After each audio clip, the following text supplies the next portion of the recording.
আমরা দেখতে পাচ্ছি আমাদের প্রেস সচিব, প্রধানমন্ত্রী প্রেস সচিব স্পষ্ট করে বলেছেন প্রধানমন্ত্রী ভারত সফর নিয়ে কোনো আপডেট নাই, কোনো তথ্য এখন পর্যন্ত দেওয়ার মতো কিছু নাই, বলার মতো কিছু নাই। একই কথা জয়সরও বলেছে আমি এ বিষয়ে এখন দেওয়ার মতো কোনো তথ্য নাই, তিনি এখানে আসছেন কি আসছেন না ইটস নট কনফার্ম। কিন্তু ভারতের গণমাধ্যম প্রায় সবাই রিপোর্ট করে ফেলেছে 23 থেকে 25 আগস্টের মধ্যে বাংলাদেশের প্রধানমন্ত্রী তারেক রহমান ভারতে আসছেন, এবং আনন্দবাজার সহ ইন্ডিয়া টুডে সহ নানা পত্রিকা আমরা বিভিন্ন সময় দেখছি এরকম। কেন হচ্ছে এরকম? এটা হচ্ছে ধরেন বাংলাদেশ ভারতের এখন যে সম্পর্কটা এটা খুবই একটু জটিলতার মধ্যে আছে। কারণ ভারত দীর্ঘ সময় আওয়ামী লীগের ফেসিবাদের অন্যতম সমর্থক ছিল এবং ফেসিস্টরা সব ভারতে গিয়ে পালিয়ে আছে। তো সেই জায়গায় ভারতের প্রতি বাংলাদেশের মানুষের মনোভাবটা খুব একটা ইতিবাচক না। তো এই যে ইতিবাচক না সেটাকে ধরেন আরেকটু যে আমাদের যে সরকার আছে বিএনপি, এই সরকারের প্রতি জনগণকে যদি কোনোভাবে আপনার আমি বলবো খেপিয়েই তোলা যায়, এটা একটা ট্রিক। এখন ভারতীয় গণমাধ্যম যে সংবাদগুলো করছে দেখেন, এর আগে কিন্তু সংবাদ হয়েছে যে এনডিটিভি করেছে যে প্রধানমন্ত্রী সফরে যাচ্ছেন, সেটাকে আবার কিন্তু ফলো করে আমাদের বাংলাদেশের গণমাধ্যমেও এনডিটিভিকে উল্লেখ করে বলা হয়েছে যে প্রধানমন্ত্রী যাচ্ছেন। এখন এই মুহূর্তে বাংলাদেশ ভারতের সম্পর্কের কিছু বিষয় আছে যেগুলো এখন আসলে সমাধান হয় নাই, বিশেষ করে শেখ হাসিনাকে ফেরত দিবে কিনা, তারপরে আরো কিছু বাংলাদেশে প্রত্যেক দিনই তারা মানুষ ঠেলে পাঠিয়ে দিচ্ছে। পশ্চিমবঙ্গের নির্বাচনের যে শুভেন্দু অধিকারী অত্যন্ত উত্তেজক কথাবার্তা বলেছেন। এরকম একটা পরিস্থিতিতে যদি বিএনপি সরকার বা প্রধানমন্ত্রী ভারত সফরে যান, তাহলে জনগণের উপর তার যে নিয়ন্ত্রণটা আছে বা আস্থার জায়গাটা আছে সেটা একটু টলে যেতে পারে। ওদের দেশে গণমাধ্যম তাহলে আমরা কি বুঝবো? ইচ্ছা করে এই জাতীয় প্রতিবেদনগুলো তৈরি করে? অসম্ভব কিছু না, ওদের যে সাউথ ব্লক থেকে ইচ্ছে করে এই সংবাদগুলো দেওয়া হয়েছে গণমাধ্যমকে যে আপনারা এই ধরনের সংবাদ করেন। তাতে কি ধরনের কেওয়াজ তৈরি হবে? সিচুয়েশনটা কি ধরেন মঞ্জু ভাইরা তখন বিরোধী দলের জায়গা থেকে কথাবার্তা বলা শুরু করবে, এই সরকার কেন যাচ্ছে, এই বিষয়গুলি তো সমাধান করতে পারছে না, তাহলে কি ভারতের সঙ্গে বাংলাদেশ এই সরকারের কোনো সমঝোতা করছে কিনা, শেখ হাসিনাকে না ফিরিয়ে এনেই প্রধানমন্ত্রী যাচ্ছেন, গোপন আতাত হয়েছে কিনা, এই ধরনের যখন রাজনৈতিক কথাবার্তা আপনার আলোচনার টেবিলে আসবে তখন সরকার কি হবে, একটু বেকায়দায় পড়ে যাবে। সরকারের যে এখন যে পজিশনটা আছে, সরকার খুব শক্তভাবে দেখেন পররাষ্ট্র মন্ত্রণালয় থেকে কিন্তু একটা চিঠি দেওয়া হয়েছে, শক্তিশালী চিঠি দেওয়া হয়েছিল। সেই চিঠির পরিপ্রেক্ষিতে যদি এই সংবাদগুলি আপনার ছাড়া হয়, আপনি তো গণমাধ্যমে কাজ করেন, গণমাধ্যমে আমিও কাজ করেছি, গণমাধ্যমে আমি পড়িয়েছিও, তো সেই জায়গায় এই ধরনের ধরেন এজেন্ডা সেটিং বা মিডিয়া ফ্রেমিং এর পার্ট হিসেবে তো এগুলো হতেই পারে। এটা একটা ম্যাটিকুলাস ডিজাইন হতে পারে, হতে পারে, অসম্ভব কিছু না। আমি একটু অধ্যাপক মিথিল আপনার মতামতটা একটু নিতে চাই। মানে এই জাতীয় পরিবেশ আমি আসবো আপনার কাছে, আপনার কাছে প্রশ্নটা আবার রাখা আছে একটু পরে। আমি একটু অধ্যাপক মিথিল আপনার একটা মতামত এখানে নিব, একটু বিশ্লেষণ করবেন। মানে আমরা এরকম সিচুয়েশন আগে কখনো দেখিনি যে দুই দেশের সরকার প্রধানরাই বলছে এখন কোনো আলোচনা হয়নি, এখন সফর কনফার্ম না, কিন্তু দুই দেশের মধ্যে ওদের দেশের গণমাধ্যমে কেবল এই শিরোনামটা দেখতে পাচ্ছি, দিনক্ষণ উল্লেখ করা, কি কি হবে, কোথায় কোন ধরনের বৈঠক হবে, সব কিছু আসলে তারা একেবারে লাইন বাই লাইন লিখে দিচ্ছে। একটু ব্যাখ্যা পেলাম মারুফ মল্লিকের কাছ থেকে, আপনি কিছু যুক্ত করবেন কিনা? আমার মনে হয় অনেকটাই উত্তর মারুফ মল্লিক দিয়ে দিয়েছেন, কিন্তু আমি একটা কথা আমার কাছে খুব স্পষ্টত প্রতীয়মান হচ্ছে যে ভারত বাংলাদেশের সাথে সম্পর্কটাকে প্রায়োরিটি দিচ্ছে। আপনি দেখেন, হ্যাঁ আপনি যথার্থই বলেছেন যে আগে কখনো দেখিনি, আগে আমরা এই জন্য দেখিনি কাজে আগে হচ্ছে আমরা এক মেরু কেন্দ্রিক ছিলাম এবং ওরা ধরেই নিত যে বাংলাদেশ যেটাই করে সেটাই আমাদের সাথে আলোচনা করেই করবে। ব্যাপারটা কিন্তু এখন সেরকম না বিদায়ী কিন্তু ওনারা আমাদের সাথে সম্পর্কের ইস্যুটাকে খুব গুরুত্ব দিচ্ছে। ওনারা যেমন গুরুত্ব দিচ্ছে আমাদেরও গুরুত্ব, আমি যেটা বলবো প্রতিবেশী রাষ্ট্র হিসাবে আমাদেরও গুরুত্ব দেওয়া উচিত। হ্যাঁ, নিঃসন্দেহে ভারত যে একমুখী পররাষ্ট্রনীতি থাকার কারণে আগে যা করেছে আমরা তো সেভাবে এগিয়ে যাচ্ছি না, যাব না। স্বাভাবিকভাবেই যে এই স্লোগানটাই আমি বলবো সবার আগে বাংলাদেশের স্বার্থ দেখে। দেখুন মানে এরকম সিচুয়েশন যখন তৈরি হয় তখন সবচাইতে বড় ভোগান্তির শিকার হয়, তথ্য বিভ্রাটের শিকার হতো দুই দেশের জনগণ। মানে খেলাটা হচ্ছে হয়তো রাজনৈতিক দলগুলোর মধ্যে, কূটনৈতিক নানা রকমের কৌশল খাটানো হচ্ছে। একটু আগে মারুফ মল্লিক যেরকম বললেন যে এই দেশটার ভিতরে সরকার বিরোধী দলের মধ্যে একটা অনাস্থা তৈরি করা, অস্থিরতা তৈরি করা একটা প্ল্যান হয়তো আছে, কিন্তু সাফার তো করছে দুই দেশের জনগণ। না, এটা যথার্থই বলেছেন। আগে কিন্তু আপনি দেখেন মানুষের যে সোশ্যাল মিডিয়ার উপর এবং মিডিয়ার উপর এত ডিপেন্ডেন্সি ছিল না, কারণ আমরা তখন ওই প্রিন্টেড মিডিয়া আর ইলেকট্রনিক মিডিয়ার উপরই ডিপেন্ডেন্ট ছিলাম।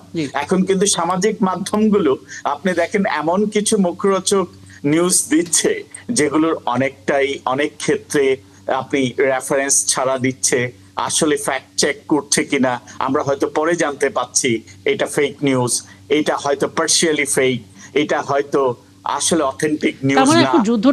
যুদ্ধটা অনেক বেশি ভার্চুয়ালি হচ্ছে, এক্স্যাক্টলি ভার্চুয়ালি যুদ্ধই হচ্ছে।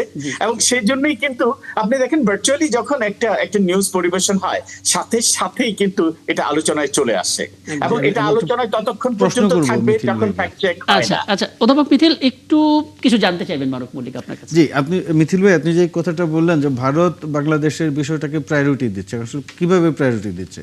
কিছু বিষয় যদি সে সলভ না করে, শেখ হাসিনার ইস্যুটা দেখেন, শেখ হাসিনা ওইখানে একটা প্রেস কনফারেন্স করেছেন, উনি শারীরিকভাবে উপস্থিত হয়েছেন কি হন নাই সেটা ভিন্ন বিতর্ক, কিন্তু দিল্লিতে উনি কথা বলেছেন। একটা সময় খালেদা জিয়ার আইনজীবী দিল্লিতে এসেছিল, তাকে তখন তারা কথা বলতে দেয় নাই। তো সেই জায়গায় তারা এখন যদি বলি যে ভারত বাংলাদেশকে প্রায়োরিটি দিচ্ছে, আমি তো তার কোনো লক্ষণ নমুনা দেখছি না। আমার কাছে মনে হচ্ছে ভারত তার বিষয়টা চাপিয়ে দেওয়ার চেষ্টা করছে। আপনি যেটা বলেছেন, ভারত বাংলাদেশের সম্পর্ককে যদি গুরুত্ব না দিত, এত বারবার কিন্তু ভারতের মুখপাত্র থেকে আপনি দেখেন প্রতিটা জিনিসের ব্যাখ্যা আসছে এবং এটার পাল্টা বক্তব্য আসছে, সেটা কি আগে কখনো হয়েছে?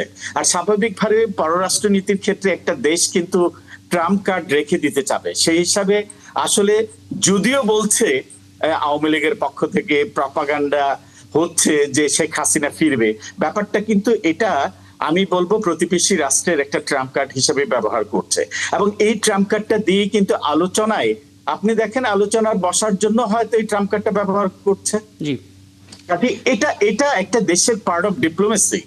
এখন এই ডিপ্লোমেসি কিন্তু আগেও করেছে ভারত, এখন যেটা করছে, এখন করার পাশাপাশি কিন্তু ওরা যাচ্ছে আলোচনায়, এবং আমাদের প্রধানমন্ত্রীকে আমন্ত্রণ জানিয়েছে আলোচনার জন্য, কিন্তু বারবার ওনাদের মুখপাত্র কথা বলছে, তাহলে বলতে হবে ডেফিনেটলি আগের চেয়ে বেশি দিচ্ছে। এই ব্যাপারে কিন্তু সন্দেহ। আমি তাহলে একটু বিরোধী দলের লেন্স দিয়ে একটু দেখি। মজিবুর মঞ্জু, প্রথমত আপনার কাছে জানতে চাই, আমাদের দেশের সরকারের বক্তব্য, তাদের দেশের সরকারের বক্তব্য, ইনফ্যাক্ট তাদের দেশে যিনি পররাষ্ট্র মন্ত্রণালয়ের মুখপাত্র রণধীর জয়সওয়াল, তার বক্তব্য, আপনারা আসলে তাদের বক্তব্য দেখে প্রভাবিত হচ্ছেন নাকি তাদের গণমাধ্যমের এই রিপোর্টগুলো দেখে প্রভাবিত হচ্ছেন? মানে আপনারা আসলে কোনটাকে বেশি গ্রহণ করছেন, যেটা দিয়ে আসলে প্রতিক্রিয়াটা জানাবেন সেটা আগে স্পষ্ট করবেন, তারপর আপনি নিজে ফিল করেন কিনা যে ভারত তাদের দেখার দৃষ্টিভঙ্গিটা বদলাচ্ছে, তারা একটু বেশি আন্তরিক হওয়ার চেষ্টা করছে, যেটা আসলে কূটনৈতিক স্ট্র্যাটেজিটা একটু বদলেছে বলে মনে হচ্ছে আপনার কাছে? আমি যেভাবে দেখি, আমি মনে করি যে ভারতের ভুল পররাষ্ট্রনীতির কারণে ভারত নিজেই একটা সমস্যার মধ্যে পড়েছে। এই সমস্যাটা কি? এই সমস্যাটা হচ্ছে যে সে আমাদের দেশে যিনি গণধিকৃত হয়ে গণ অভ্যুত্থানের পরিপ্রেক্ষিতে দেশ ছেড়ে যেতে বাধ্য হয়েছেন, তার দেশে যে আশ্রয় নিয়েছেন, তাকে সে সেখানে একটা স্পেশাল সিকিউর পজিশনে রেখে তাকে আশ্রয় দিয়েছে, এবং যিনি হচ্ছেন এখন আমাদের আইনের দৃষ্টিতে মোস্ট ওয়ান্টেড।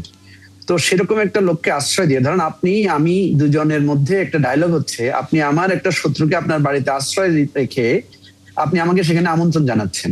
সুতরাং নীতিগত জায়গা থেকে ভারতের কিন্তু এখানে একটা দুর্বল পরিস্থিতিতে সে আছে।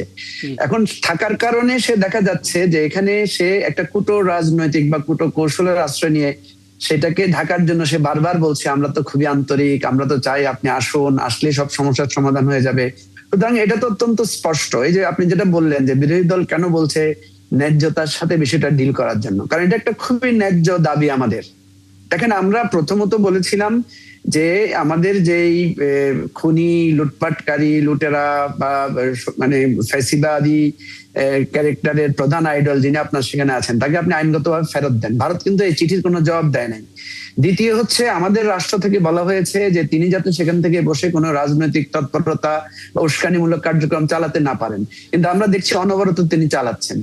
লাস্ট অফ অল যেটা হয়েছে যে একটা বৈঠকের কথা যেটা মারুফ মল্লিক উল্লেখ করলেন, যেটার ব্যাপারে স্পেসিফিক বাংলাদেশ সরকার তাদেরকে দৃষ্টি আকর্ষণ করেছে যে শেখ হাসিনা যদি সেখানে 5ই আগস্টের মতো একটা সেন্সিটিভ ডেতে যদি সেখানে এ ধরনের একটা সংবাদ সম্মেলন করেন, তাহলে সেটা কিন্তু আমাদের দুই দেশের সম্পর্ককে প্রভাবিত করবে। ভারত সরকার কিন্তু এই ন্যূনতম মানে অনুরোধটুকু রাখে না। আমরা এখন কি এই জায়গাটাতে আসবো যে ভারত সরকার আসলে শেখ হাসিনাকে ফেরত দিতে চাইছে না, নাকি আমরা এভাবে চিন্তা করব যে আপনার শত্রু যখন আমার কাছে আছে, আমি সেই শত্রুটাকে দিয়ে আসলে আপনার কাছ থেকে কিছু পেতে চাইবো, তাকে কার্ড হিসেবে ব্যবহার করে? না, আমার কথা হচ্ছে ভারত সরকার একটা স্পষ্ট করবে। আমি কিন্তু এই প্রশ্নটা তুলেছি যে ভারতের কাছে প্রধানমন্ত্রী কে, তারেক রহমান না শেখ হাসিনা? সে যদি বলে না আমার কাছে প্রধানমন্ত্রী তারেক রহমান, তাহলে তাকে জিজ্ঞেস করতে হবে যে শেখ হাসিনা আপনার কাছে কি, কোন স্ট্যাটাসে আপনি তাকে রেখেছেন এবং কেন আপনি আমার অনুরোধ রাখছেন না? তাহলে বাংলাদেশের প্রধানমন্ত্রীর একটা অনুরোধ যদি ভারত সরকার না রাখে, এবং সেই অনুরোধটা কিন্তু কোনো মেজর অনুরোধ না, যে দেখেন আমাদের দেশে এটা নিয়ে সিরিয়াস লেভেলের রিপারকেশন হচ্ছে, আমার দেশের হাজার হাজার মানুষ এখনো হাসপাতালে। আমি বিরতিতে যাব, তার আগে যদি আপনি এই অংশটার একটা ছোট্ট ব্যাখ্যা আমাকে দিয়ে দেন সংক্ষেপে, যেটা জামাত আমির বলেছেন, আপনি কিছুটা টাচ করেছিলেন, আরেকটু ব্যাখ্যাটা বুঝতে চাই। তিনি স্পষ্ট করেছেন যে বন্ধুত্বের, সমমর্যাদার এবং সমতার ভিত্তিতে ভারতের সঙ্গে বাংলাদেশের এই সফরটা হবে। সেটা কিভাবে সম্ভব, মানে এই মানে সংজ্ঞাটা আমি জানতে চাই আসলে। ন্যায্যতার প্রশ্নটা তো অত্যন্ত পরিষ্কার। ধরেন ভারতের সাথে আমাদের তো মোটা দাগে 4-5টা ইস্যু খুব বার্নিং। কেমন? একটা হচ্ছে যে বার্নিং ইস্যু যেটা, একটা হচ্ছে আমাদের পানির ন্যায্য হিস্সা, স্পেশালি গঙ্গা এবং আমাদের তিস্তার জায়গাটা। এখানে ভারতের সাথে একটা স্পষ্টত ন্যায্যতার জায়গায় আমাদেরকে, মানে সেটা কি আমরা কি তাদেরকে আগে থেকেই বলে যাব যে এই বিষয়টা নিয়ে আমরা কথা বলবো এবং আমরা এটা চাই, সেটা জানিয়ে আমরা যাবো, নাকি সেখানে গিয়ে তারপর জানাবো? না, একটা জিনিস হচ্ছে দুইটা দেশের যখন রাষ্ট্রপ্রধান পর্যায়ে মিটিং হবে, মিটিং এর তো এজেন্ডা সেট করতে হয়, ডিসকাশন করতে হয়। আপনি দেখছেন যে ভারত কিন্তু আমরা স্পষ্ট না, কিন্তু নানা সূত্র থেকে আমরা জানছি যে ভারত বারবার শেখ হাসিনা ইস্যুটাকে এখানে ডায়লগে টেনে আনছেন। শেখ হাসিনার ইস্যুটা নিয়ে তো কোনো ডায়লগ করার প্রশ্ন নাই। প্রশ্নটা অত্যন্ত পরিষ্কার যে তাকে আমাদের আইনের আওতায় আপনি ফেরত দেন, এবং আইনের আওতা ছাড়া আর কি পথ আছে আপনি বলেন? এই যে ভারত যেভাবে, বুঝতে পারছি, আমি বিরোধিতা তো যেতেই হচ্ছে। আরেকটা হতে পারে ভারত শেখ হাসিনাকে পুশিং করে দিতে পারে, এবং আওয়ামী লীগের যারা সেখানে অবৈধভাবে আছে তাদেরকে পুশিং করে দিতে পারে। ভারত তো মানে এই জিনিসগুলো তো ধরেন ন্যায্যতার প্রশ্ন, আসলে এগুলো অনেক বড় বড় ডিসিশনের ব্যাপার। তো আমি বিরতির পরে আলাপ করবো নিশ্চয়ই, কিন্তু একটা প্রশ্ন মারুফ মল্লিক আপনার কাছে করে যায়, এসেই জানতে চাবো এটা। ধরুন ভারত হয়তো চাচ্ছে, শেখ হাসিনাকে ফেরত দিতেও চাচ্ছে, পলাতক নেতাদেরও ফেরত দিতে চাচ্ছে, কিন্তু সেটার জন্য তাদের কিছু দর কষাকষির ব্যাপার আছে। এমন হতে পারে কিনা যে তারা খুব চাচ্ছে বাংলাদেশের প্রধানমন্ত্রী সেই দেশে সফর করুক, যেন সাইড টক হিসেবে এগুলো নিয়ে আলাপ করতে পারে।